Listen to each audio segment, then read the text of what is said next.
Welcome back. Welcome back, family, to Hear Us Out. I'm Renee. I'm Curry. And as always, thank you so much to our longtime subscribers and to everyone who is listening to us. Make sure to please hit that subscribe so that you can continue to get notifications to Hear Us Out. Yeah, thank you. And if you hear a little something in the background, A little city noise. we live next door to a mechanic. Uh-huh. To a, what do you call a place like that? A mechanic shop, A mechanic basic shop. whatever. So you always hear noise. Right. And then we do live in a city as Yeah, well. we're in the city for real. So you hear City noise, right? Yeah. You have people in the background and all that stuff. So we Right. do apologize. Right. But, we press on. Right. Because today we'll be reading and discussing right.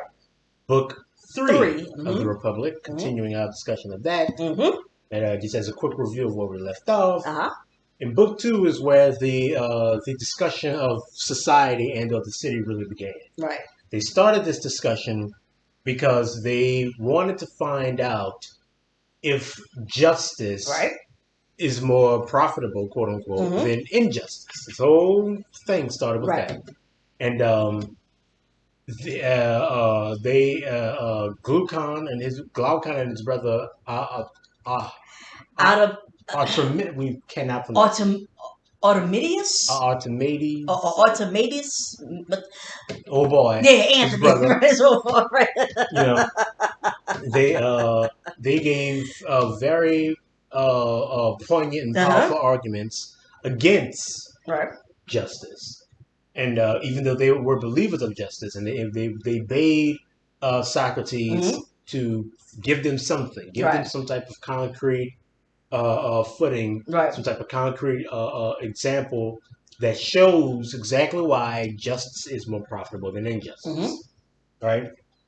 And Socrates decided that it might be better to analyze, instead of trying to analyze justice on an individual level, try to analyze it on the state level, on the societal level. Yeah, which he calls the city. The city, right. Try to analyze it there, and then try to extrapolate from that what it might mean on the individual level.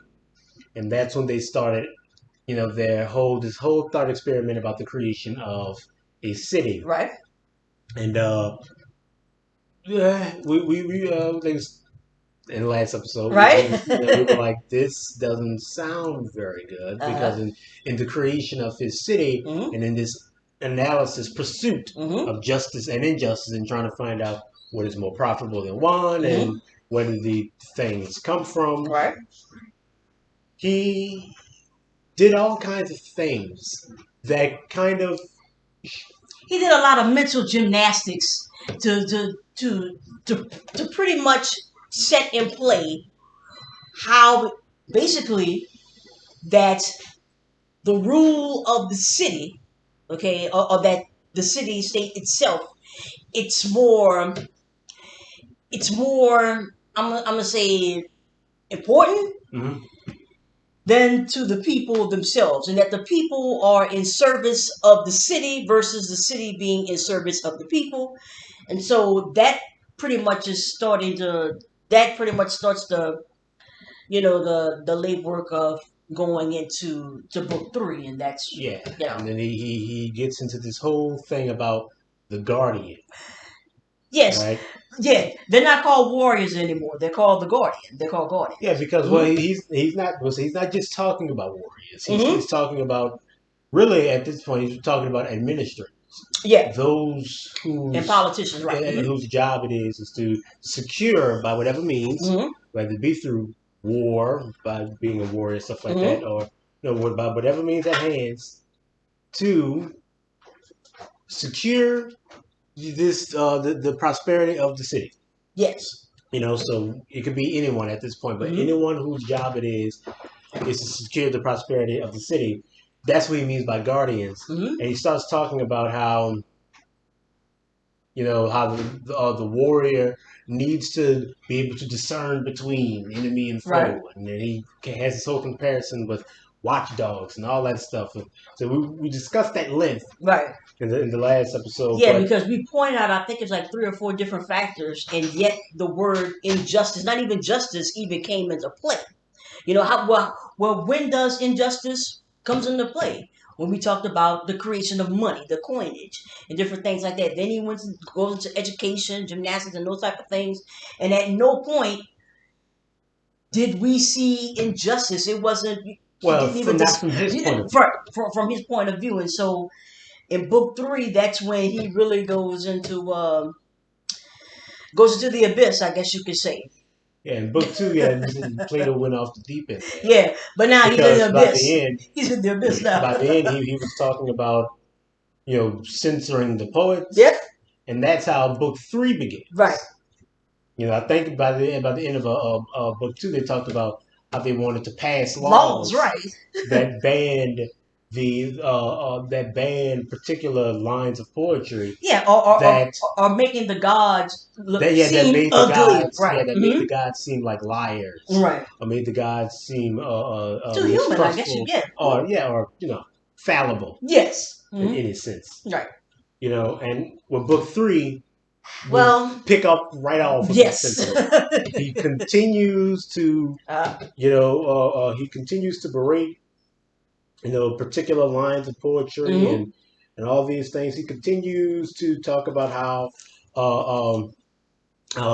what lines and stuff needs to be censored and what things need to be taken out of their poetry, because remember that Homer and Hesiod and a lot of the big epic poems of those times, the Odyssey and the Iliad and stuff like that, those are not seen as works of fiction. Right. They were not fictional works. Those were historical accounts. Historical accounts, right. Mythological, historical accounts of their history. Right, and particularly at this time, to also keep in mind that, and we've talked about this extensively, that in this particular world, that there isn't a separation, there isn't myth and I'll say nonfiction, I guess. It's all married together. All married. You can see the same thing in China. When you look back at the lifespans of their emperors, right? They have normal lifespans, right? But then you then you start to see emperors that live for thousands of years, right? Thousands of years, right? And you start to see that they have that. China has this mythological history as well that they. Like I say, it's a part of their history. And for us, I guess we look at it we conceptualize it as mythology, right? But for them, it's a part of their history, right? The mandate of heaven and all that stuff. And it's the same thing here. Right. You see, that. So Homer's poetic, epic poets were historical, right? Accounts, right? And so their interactions with the gods and how the gods are represented here is not a fiction, right? It's not a myth. It's their reality. And Socrates begins this part by saying how they need to stop. They need to stop exploring the trauma and pain of death and the transition to the afterlife, and they need to stop showing these things at all, because it makes people afraid of dying, especially their guardians. It makes them afraid of death, and you don't want your guardians to be afraid of death. Right. So you have to take out these particular lines that show how terrible death is, and you have to take out the lines where you show Achilles being greedy, right? Or Achilles being or even showing caught emotion in the throes of anguish for Patroclus's death. You need to take these things out, and about I think censorship is mandatory as far as Socrates is concerned for the maintenance of this city state, because you need these guardians again not to be afraid. You understand me? You need them of a particular mindset, and in the creation of these new warriors or guardians. Okay, you start them off early. He discussed in book 2. You start them early with from practically from birth. From birth, right? From birth. Do not defame the gods. Do not put our heroes in particular lights where where they can be seen as, not stepping up to the plate. Mm-hmm. They have to always be ready to fight and to die and to secure. And once again, no mention. Yeah. Of is it right for them to do that? Is it just to manipulate their own history? Mm-hmm. Right? To just like us, for us, it's like, oh, well, you're just changing the story. Right. But to them, this is your history. Right. Like this is your actual history. Mm-hmm. And I like not Homer. Socrates. Right. And Socrates. To Socrates. Homer and Hesiod and all the great poets, like we discussed in the Minnow, not in Minnow, in Ion. Mm-hmm. Was it in? And that's Ion, when he talks about the poets and stuff. Yeah. Like that. In Ion, where he was talking about how these poets are divinely inspired. Right. They get their inspiration through divine dispensation. Mm-hmm. Right? They're the closest link. The closest link on the chain to God. Right. To gods, to the realm of gods. Mm-hmm. And they get their inspiration, to get their stories and all these things from the gods themselves. Mm-hmm. Right? Mm-hmm. And it's so now, like I said, so if the poets, following your right, your logic, Socrates' logic, if the poets get their inspiration, quote unquote, from the gods themselves, right? Because they don't know, right? He went out of his way to point that out. They don't know. Right. They don't carry any actual knowledge themselves, right? What they have is divine inspiration, right? So if what they have, if these stories, their poems, are translations, quote unquote, direct translations of the God of the God's intent, whatever it may be, right? And the gods are always good. Mm-hmm. The gods are always good. They always do what is good. Wouldn't it then say that the poets, when they write, Patroclus and Achilles and Aphrodite, Zeus, and Zeus show Zeus to be upset, right, and they show Poseidon to be angry, and they show Hades and stuff, and they show all these people. Don't you, since that is directly from God, right? Yeah, since that's directly from the gods, wouldn't it say that and the gods are always good? So isn't that history, and that, don't you think that wouldn't that mean that the gods thought that it was good for them to be portrayed that way? Mm-hmm. And if you decide to censor these folk with this divine dispensation, then in essence, like you asked, well, are you not censoring? Are not censoring the gods? Aren't you opposing the gods? And according to your own ruling, wouldn't you then have to be thrown out the city and banished and punished to the fullest extent of all? And remember what I mentioned, I'm like, well, what happened to Socrates? Yeah. Right? What happened to him? Right. Socrates was punished. That's right. Take the hemlock. That's right. So I guess we were on to something. Right. But it's like according to your own, you created this idea of the gods always being good, right? That the gods are always good, and they are the creators of all that is good, right? And according to that logic, then wouldn't the pain of war and the anguish of death wouldn't that be good? Right. Because the gods created it? Right. Not showcasing it showcasing in a way to show what we feel. That what are the anguishes of war? We know that it's death. We know that it's trauma.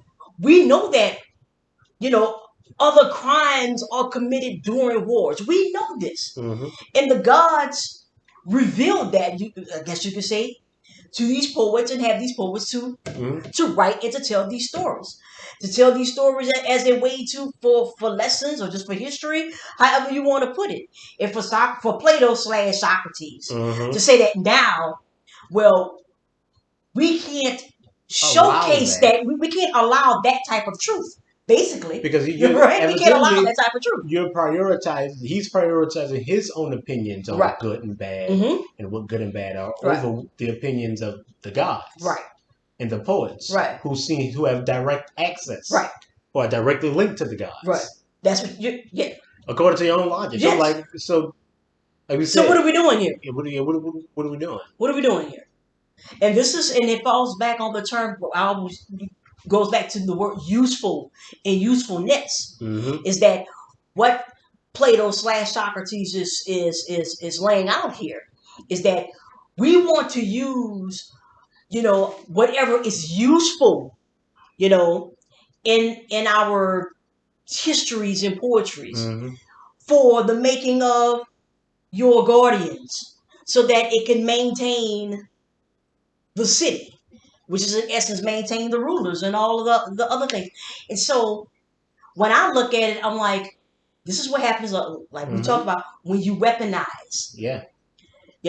Because you're lying from inception. The problem is that you're trying to create an environment, to create a particular people in order to get a particular result. But the thing is that that's not how people work. To maintain the health of your city. Which is more important than the health of the people. Of the people, yeah. And so we see that's, first of all, you can't do that, and it's not even sustainable to do anything like that. But we, like I said, if anybody has read Dostoevsky before, right? A lot of the Russian the Russian authors, at that time, in the Notes from the Underground stuff, like, he talked about this rebelling against this type of rigid societal standards, of being exactly what you need to be, and always making the pragmatic, useful, quote unquote, decision, for the good of society and stuff like that. He talked about how humans would rebel against that and actively choose these things that will harm themselves and will harm their society, just to reaffirm their own humanity. Right. Just to reaffirm that they are human and they have the ability to be free, to do that thing that isn't always right. It's not for their own benefit. For their their benefit is reaffirming their own freedom, their own humanity. Right. And it's like it's the same thing here. You're curating an environment to create the type of people who's going to best benefit your city. When it should be the other way around. You should be creating the city that is going to be able to best benefit its people.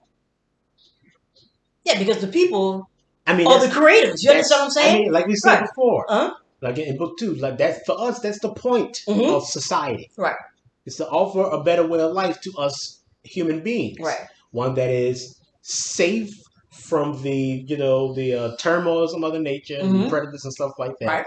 But also that is conducive to the human spirit. Like, so you're supposed to, embolden it, not crush it. Right.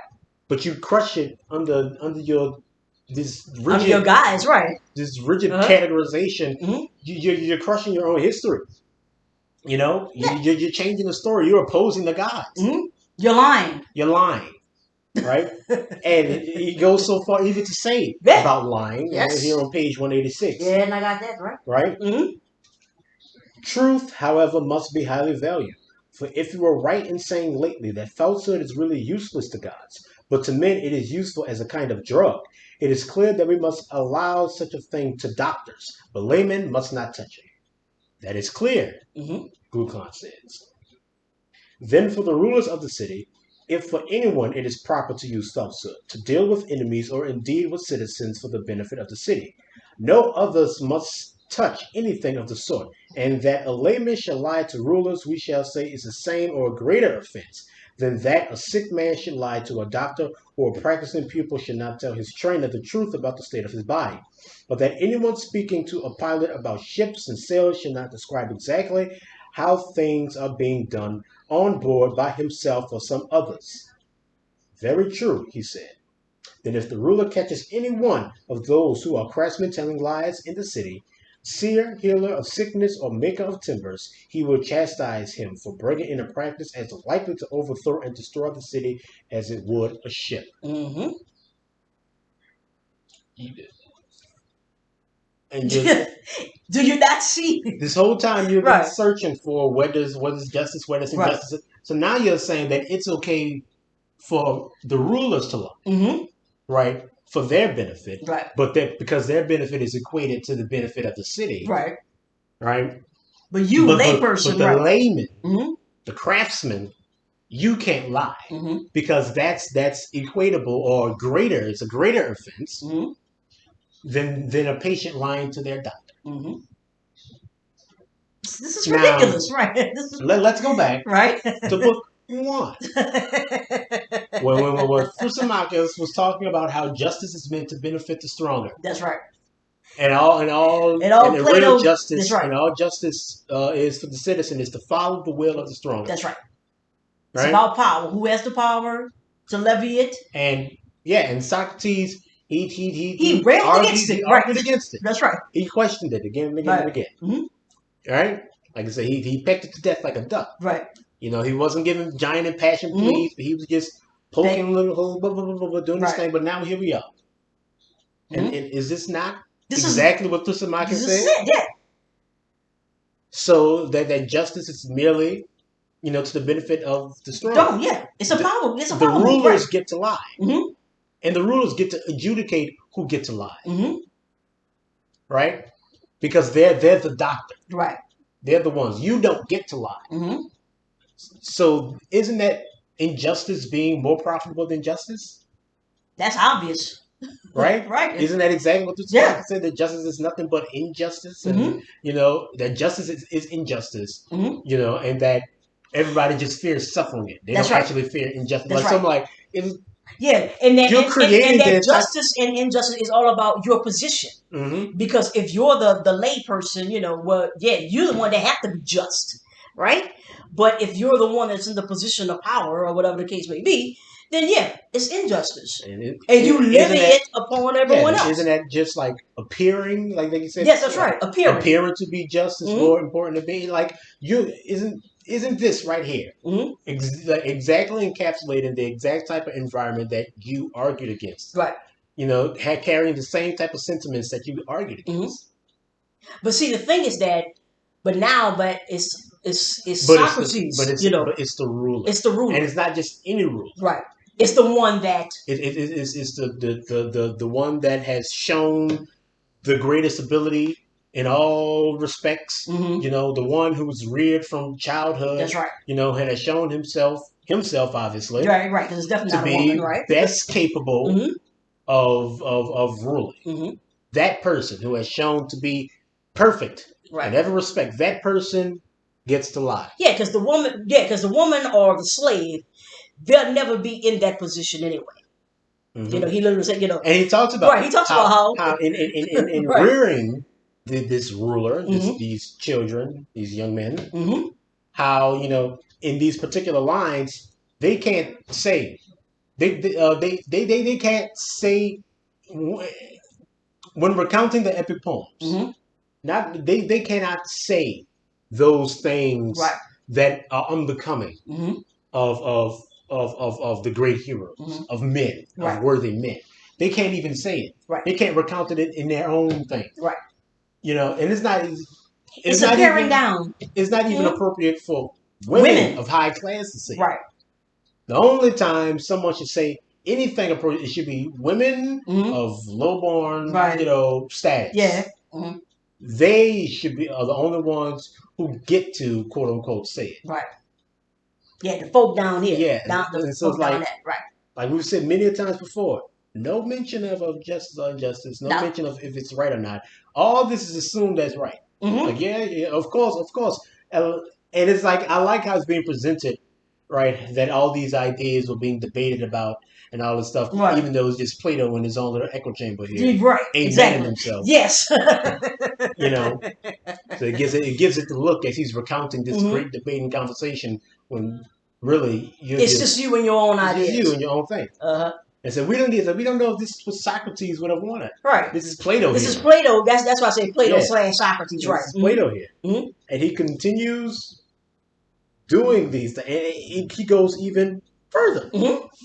He goes even further because he starts talking about imitation and all these things. He starts talking about, and he gets to a point where he says, okay, let me just read the thing. Yeah. Right? You take me exactly, said I, and I think I make clear to you now what I could not before, that poetry and fablings are of two kinds. One, wholly through imitation, as you say, tragedy and comedy. The other through the poet's own report of things. You would find this best in the Drithrum. A third kind, using both, is in epic poetry, and in many other places too, if you understand me. Oh yes, he said, I know what you meant. Then just recall what came before that, when we said that we had finished with what ought to be told, but next we had to consider how. Right. And so basically what's being said here is that the way not only are we going to control what you say, but even how you say it. How you say it. Yeah, exactly. Seriously.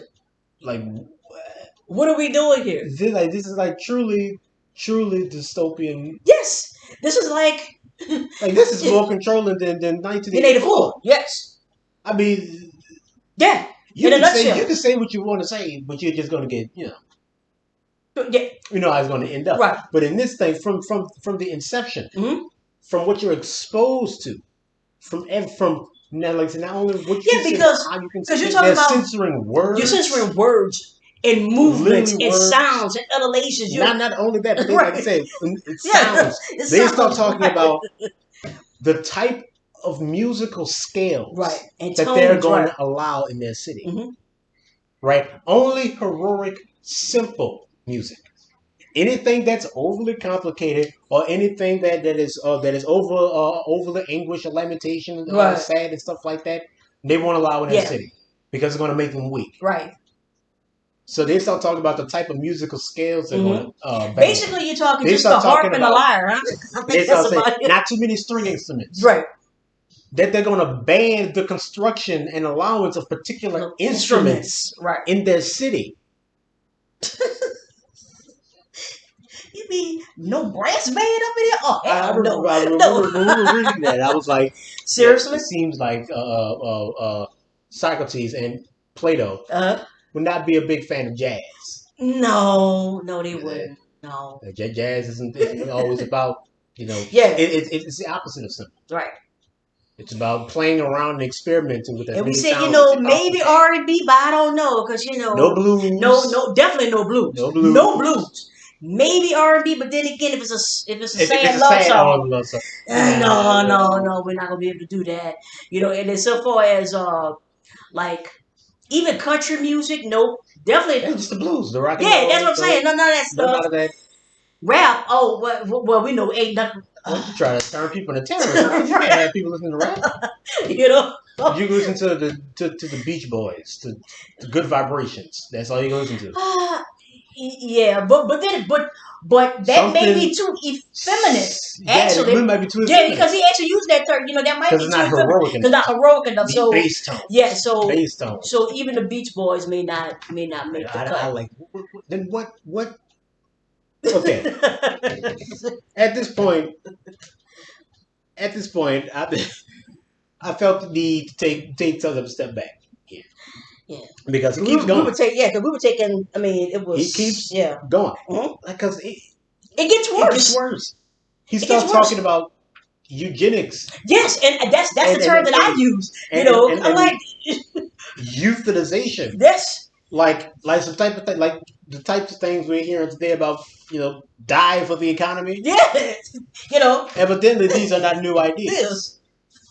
Because he has. Because if you old, you didn't, and if you can't work for you can't work and benefit the state, then you might as well die anyway. All right, yeah. Here's a little thing here. Mm-hmm. Okay. A carpenter, when he is ill, expects the doctor to give him a drug to drink and so to vomit out his disease, so he expects to get rid of it by downward purging or burning or cutting.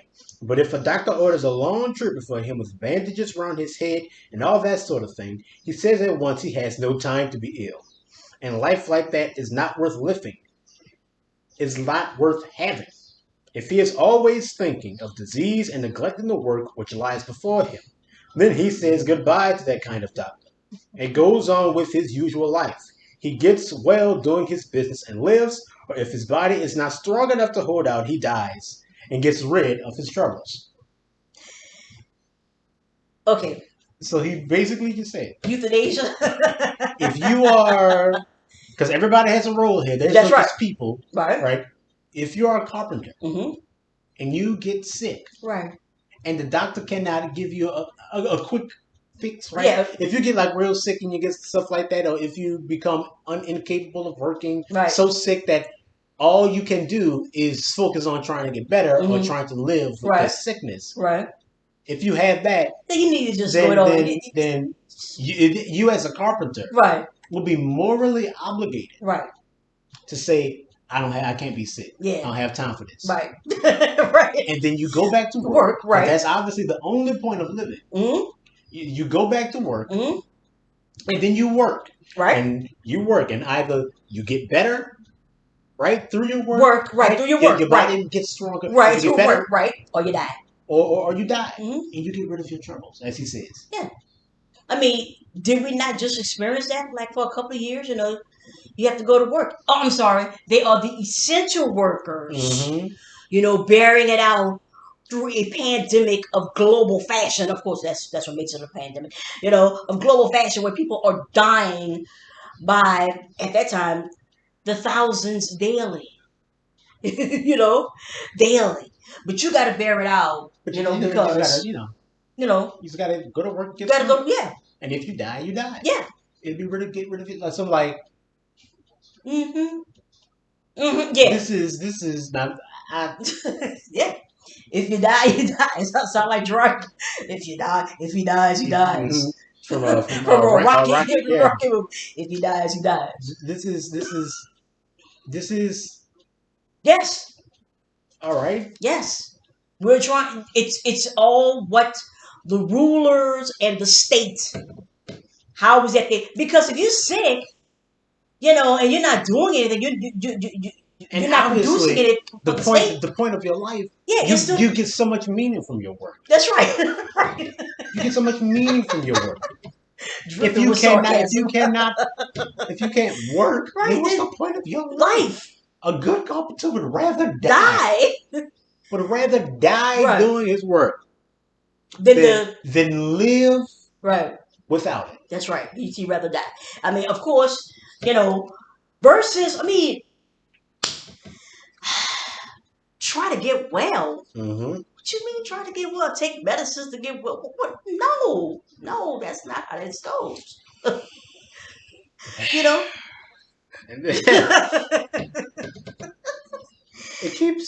It gets worse. It keeps going. It keeps going, yeah. Mm-hmm. It gets worse and worse and worse. Mm-hmm. Right?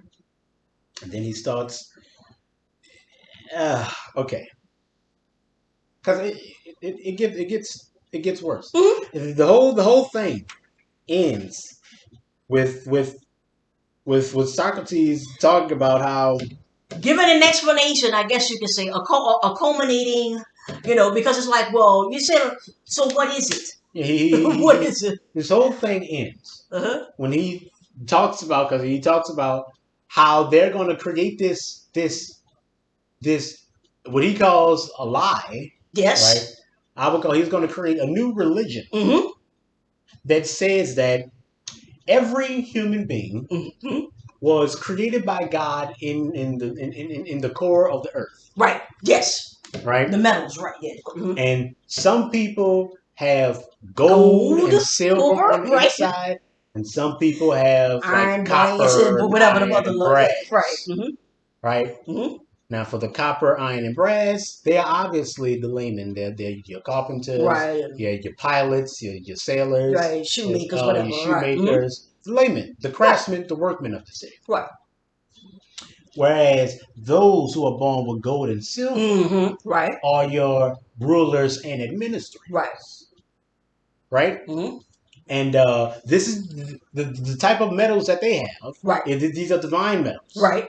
Right? This isn't human gold. Right. This isn't the type of gold you'll find in the earth, but this is divine, yes. pure gold, unalloyed gold. Right. And we'll be able to differentiate, And that type of gold, that type of gold is the gold that allows that person to rule. Mm-hmm. Right? Mm-hmm. But if someone of a ruling caste, because that's what this is, right, is born and they have copper or brass about them, they will be a farmer. They will live the life that is mandated by the metal that they have on the inside. Yeah, but the iron and the brass, that never turns to gold. That never turns to silver for them. They're gonna always, so till the land. Creates this religion, right? Right. And pretty much creates a caste system. A state-run, city-run, religious caste system. Sounds familiar. Where your rulers are divinely mandated and tested throughout their entire lives, and are given only stories that extol all the virtues that they deem to be virtues. Right. And that when that person is been thoroughly tested, both mentally and physically, because he talks about gymnastics as well. Yeah. To be able to rule, those who have shown themselves to be unworthy, they'll be relegated to being administrators, perhaps, maybe. Yeah, because they're in the silver. Because they're silver. Right. But the golden ruler, your great golden ruler, he will be the one ruler, right? And then that person, like he says, that person is to be given the absolute best that society has to offer, but not in surplus. He makes it clear that the ruler is going to need the best housing, needs the best food, needs the best, chariot, wagon, the rider, whatever. Needs the best, right? The best, right? But and his happiness is always but he cannot have the surplus of food and all this stuff of profit, of wealth. He cannot have a surplus by the end of the year, right? He needs the best, but only the bare necessities of what is best. Right. The limit of best. Right. He cannot have a surplus of the limit. That's right. To ensure his own happiness, so he can best do his job. Right. But if his happiness calls for him to, let me talk about it. What if his happiness says, "I need a surplus." Right. My happiness is 5 wives. Right? Because that's what I mentioned, right? It says happiness is 5 wives. As a matter of fact, my happiness, to determine what's best for the rest of the city, right? For all men who are going to get married, I need to test your wife to make sure that she's worthy of, creating, gold and silver children, I guess.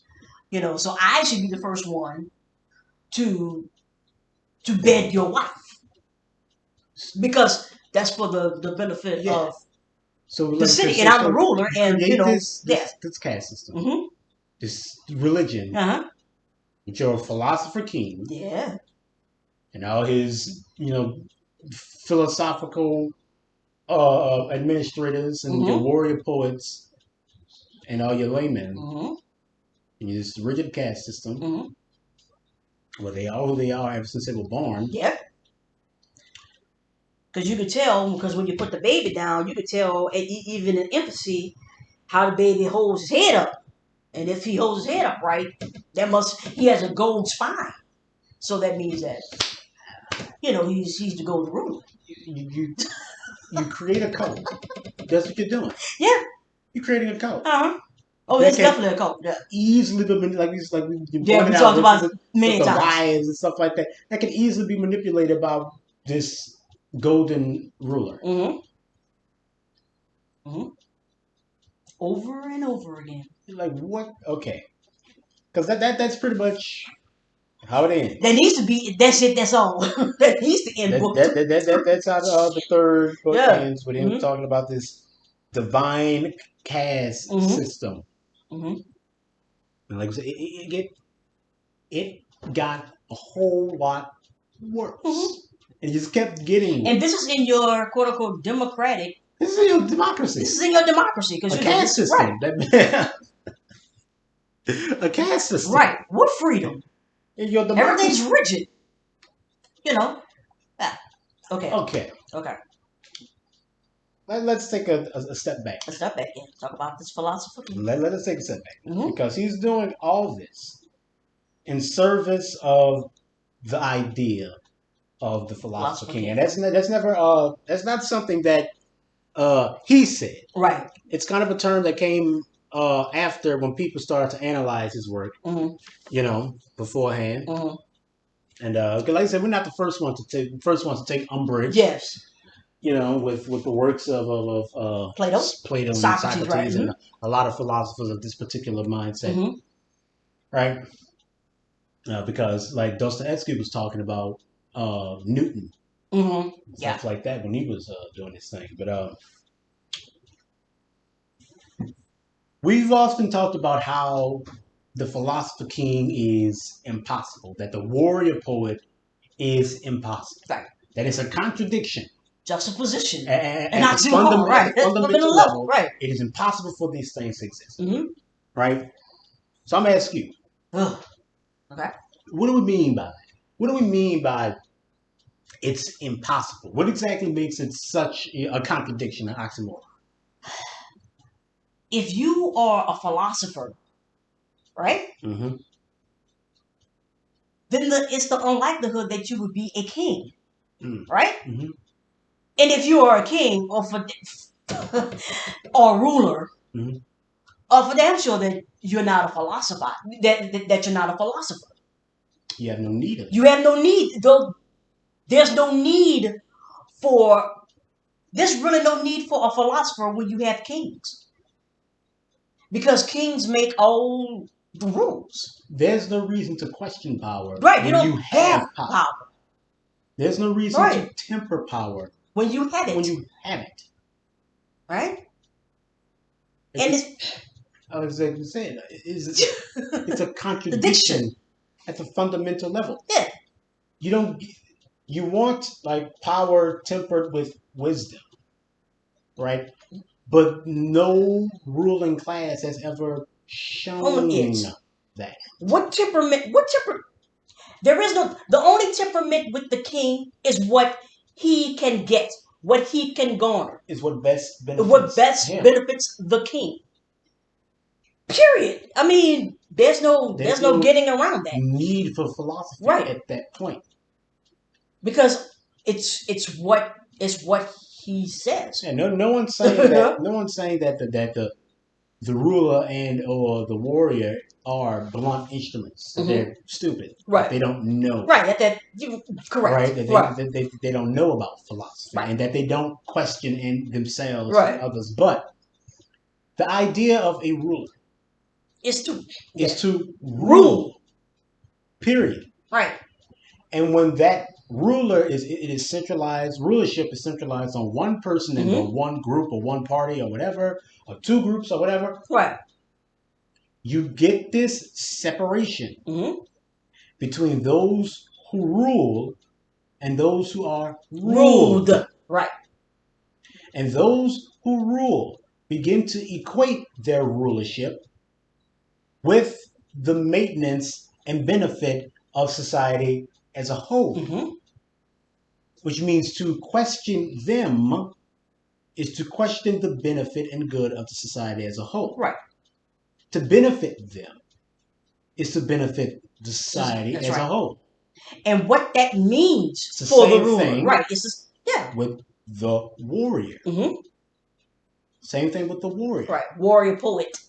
Warrior writer, whatever you want to put it. The warrior equates his fight, his ability, their ability to be a warrior with the maintenance and good of the society. Right.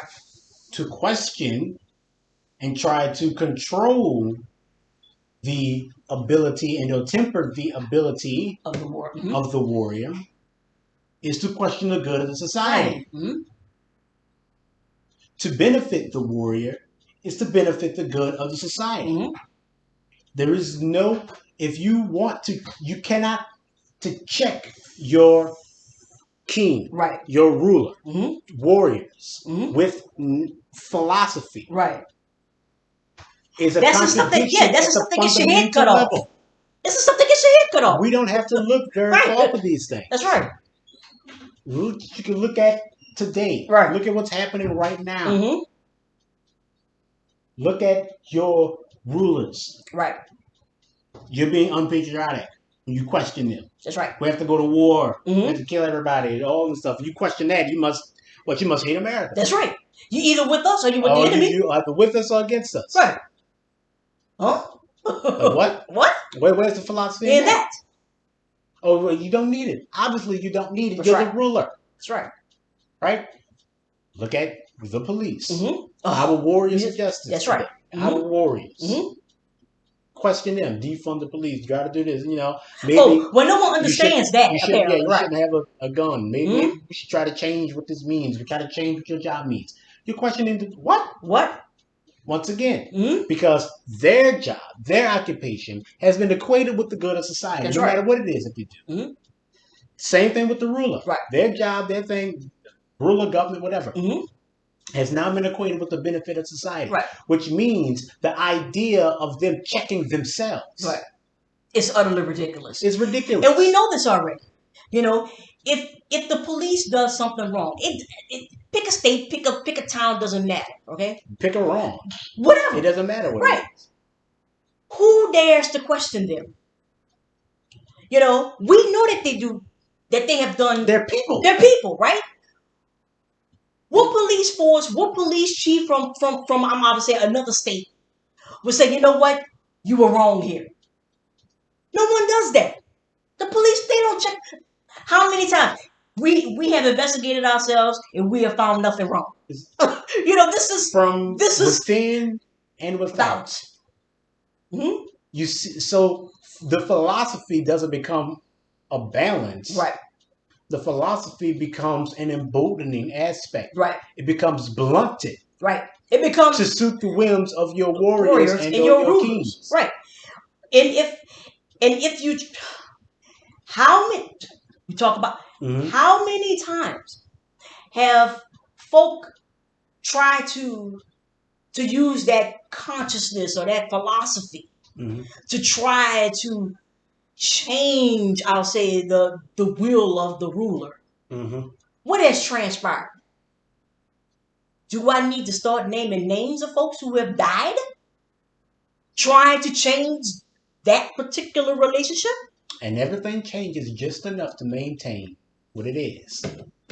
Look, over and over again. We have seen this just in the small span of history that America has existed. Not to even mention the thousands upon thousands of years of Roman history and Greek history, and the graveyard of empires, Arabia and stuff like that. All these empires that have risen and fallen, existing in the exact same metric that we're existing in today. And we always talk about a ruler who knows how to rule, when to apply, when not to apply, and all these things. And it has never happened, because when you have a ruler or ruling class, any system, you dispense with any philosophy that checks them. Right. And the philosophy becomes about maintaining them. Right. And to question them is to question society as a whole, because they're the point, they're the reason. It's so simple. That it's so simple. Is why it is a contradiction. Right. At the most fundamental of levels. Look, The reason why we're not giants, it is because our body chose, for us to be this height. Because our body has self-control. It's because of gravity. Yeah. And if we got too big, gravity would get worse and our bones just wouldn't be able to take it. Life doesn't control itself. Right. So you think that your philosophy... Life doesn't control, it doesn't rein itself in. No, it's all the extenuating factors that define the limits. We are life. Right. So to expect the ruler to check himself with philosophy. To check his power with philosophy. Like I said, it is a contradiction at the fundamental level. It is not how it happens. It is not how people work. Right. It's not how life works. And if you tell me that's the case, I guarantee you it's an exception of, I don't know, 1,000,000 years. Yeah. It's the exception. I'm not saying that it has never happened. But like you say, that's the exception.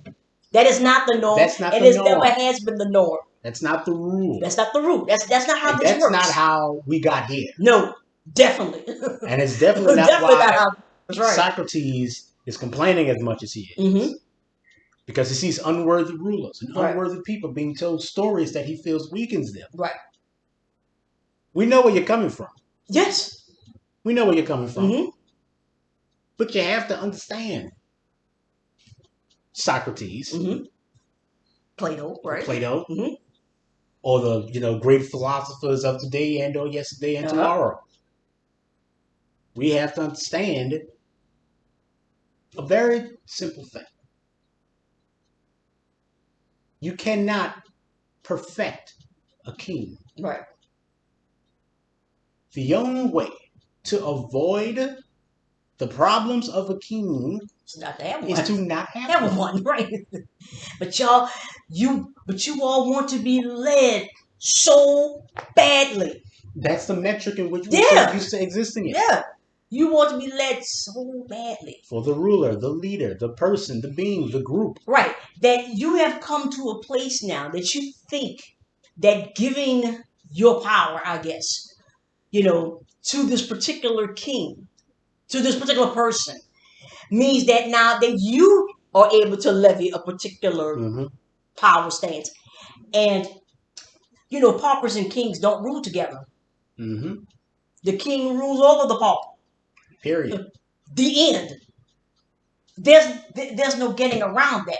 And you could try to color it anyway. But the result is still the same. And that's been, because like I told you, as I'm reading this, as I'm reading this, right, the idea of censorship, the idea of lying to your children for the benefit of the state, and that you think that that's the right thing to do. It's insanity. I look at what Socrates is willing to give, is willing to do to himself. That's right. And to his people. Right. In pursuit of the perfect leader of the philosopher-king. Please. It's alchemical. Yeah. Right? It's like trying to turn lead into gold. That's not how the world works. Right. That's magic. That's fantasy. It's not going to happen. And whoever said gold is more, is on a higher level than lead anyway. Yeah. You just like gold better. That's all it is. It's all it is. Right. So that your virtues are not, divine dispensation. Yeah, there isn't any more value in gold versus platinum more, whatever. It's just what we value. What we put there. Yeah, what you put there. So there's no. So the idea of a gold class, silver class, that's all you're making. Literally, he talks about it being a lie.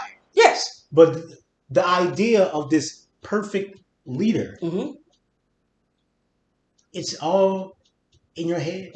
It's just you. It's a phantom. Chasing your philosopher-king is like chasing the philosopher's stone. Right. You're not going to get there. That's not what this is. It's not the metric we're existing in. That's not how life works. It's not how people work. Right. People always rebel, and they've been rebelling day one. That's why you're making the complaint that you're making. Because folks are rebelling. Because folks, something's wrong. Yeah. Because people are not living up to this particular standard that you have created. You see that something is wrong. Yes. You see that something is wrong with your city, something's wrong with these rulers, it's wrong. Mm-hmm. You want to try to fix it. Right. You want to try to fix it. Mm-hmm. We all know the sentiment. Right. But what you do, you end up creating the exact same thing over and over again, mm-hmm. chasing a phantom. Mm-hmm. And it's like and the wheel keeps going. Mm-hmm. And you're thinking that, for now, for moving it in these current times, that you're thinking that putting a different face in it, mm-hmm. on it, would switch it up. And that hasn't been, that's not the case at all. And again, we should know better than anyone else. Mm-hmm. Because I keep saying, we live it. You all, I'm like, you're right, we live. And so we know this already. When you try to control information, we've talked about it extensively, like being denied, particular, mm-hmm. Books and history, like being denied those things, what it has cost us to be denied that type of truth. Mm-hmm. Well, what do you think it costs others when they're lied to? What do you think you're going to do? What type of environment, what type of people you think you are going to create? I guess we all know what it's like mm-hmm. to find ourselves in untenable situations. Right. Right? Mm-hmm. Where you make a compromise. Mm-hmm. Just so you can go home. Yes. Just so you can get out of it. Mm-hmm. Right? But you know that you're going to have to go back in that situation. Right. And you're going to have to make more compromises. Mm-hmm. And so you do. Mm-hmm. Until one day you realize that you turned yourself into someone you never intended to be. Right. Because you just wanted to survive. Mm-hmm. You just wanted to go home. Mm-hmm. You compromised, and you became something else. Mm-hmm. It's it's a story as old as time. Right. You find it all over the place. You go in with good intentions and you become the monster you thought you were fighting. Right. Same thing here. Right. There is something wrong with the city.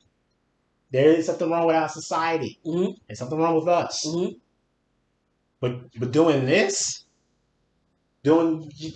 caste system, right? Whatever it is you're trying to do, mm-hmm. censoring, lying, all these things. Mm-hmm. That's what got you here. Yes, I keep saying that. I'm like, I remember even asking, how is it that we got here? And I remember, asking some students this, and we were talking about, mm-hmm. African history and stuff, and enslavement and those type of things, right? And I mentioned, well, how did we even get here? And of course, when you're talking about enslavement, they went literally to, transportation. Yeah. The boat. Obviously. No. Yes. Yeah, obviously. Yeah. But that's not the deeper question. Yeah. How did a lie? Yes. That's how we got here, from lying. And this is how we continue to be here. Because we're constantly lying, trying to cover up. Look. We're lying and being lied to. Over and over and over again. We're killing and being killed. Mm-hmm. And we're thinking that in some type of way that we're going to fix this in a way to make the lie more palatable. That's working our own truth. No, that's another lie. So yeah. So in conclusion, mm-hmm. in book 3, Plato continues with his with his ideas. Right. His ideas that we take great umbrage with. Mm-hmm. Because like you said, he's chasing an impossible dream. He's mm-hmm. chasing a phantom. And in doing so, he'll damn a people. Mm-hmm. He'll crush the human spirit. And we all understand. We all get it. That there's something wrong. Mm-hmm. And us, right? Anyone being a smart person feels the compulsion right. to act on that knowledge. Mm-hmm. To try to fix it. To do something. Mm-hmm. Right? And yes, do something. else. Yeah, don't do this. Right? Do something else. Mm-hmm. And the only thing that not the only, but the thing that I want to, focus on, for us is that so much of what we think, because we look at this European mode, right? This Platonic mode, eschatological mode, and we're thinking, that that's how they do things. And so we have to counter that, with our own response. But what I have been finding over the years, and I've talked about this extensively, is that so much of what we think, is us countering, is a lot of us doing the same thing. I mean, how many times have we even talked about, creating warriors? Not having our students to engage in literatures or writings by other peoples, or even by our own people, but they may not fall into the line of what we think our people should be. How many times, we're not being truthful and honest, but we think that we are protecting them, or that, we're making them to be harder, fighters, because we need warriors. That's what we need to get out of this. And so, I don't want us to fall into... This is the type of world, Plato's world is the type of world you end up creating, even though you think you're avoiding it. That's right. Right. And so I want us to really, to take a step back. I use the word retreat, and I know that may sound that may sound too harsh, but I really want us to take a step back and to really assess, what we're doing and what we're all doing, and how we're all contributing to this, even if you think that you're not, contributing. And so yeah. So if you have any questions or comments, leave them in the comments. And once again, thank you for hearing us out. Thank you.